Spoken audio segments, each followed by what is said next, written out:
ladies and gentlemen, I'm not about to emulate Emmanuel's Chinese.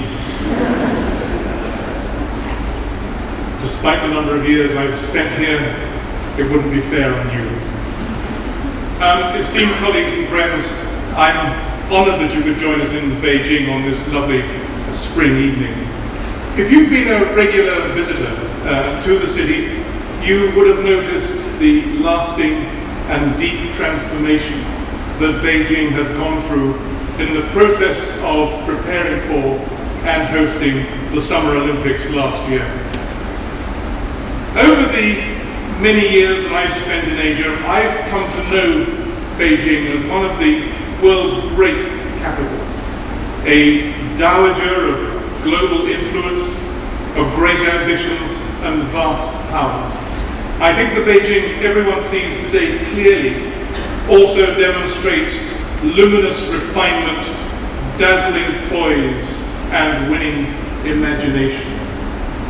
To those of us who have known and loved Beijing for a long time, these qualities have always been there. But now, like a newly discovered treasure, these qualities have been lovingly restored and polished so that the rest of the world can more readily appreciate the masterpiece.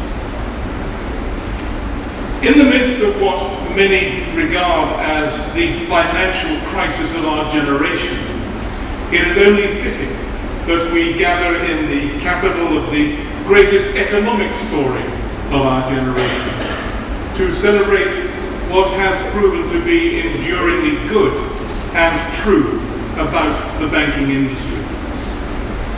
In assessing the nominations for the Asian Banker Achievement Awards this year, the panel of judges, including Mr. Cesar Barata, Dr. Ishraq Hussain, Jeffrey Carmichael and myself, have had to deliberate longer and harder than in any previous year.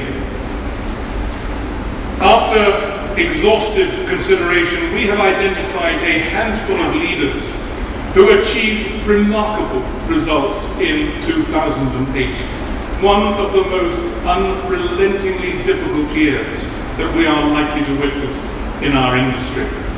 This, by the way, is not to say that 2009 will be easy by comparison, but the surprising speed of events last year is unlikely to be repeated. The individuals and the institutions that we have chosen set the benchmarks for the industry last year, and those of us who have been in the business of banking long enough will know that crises define true leaders and truly successful banks. Bad times are when the great CEOs and chairmen rise above their peers. Bad times are when great banks gain market share and consumer confidence.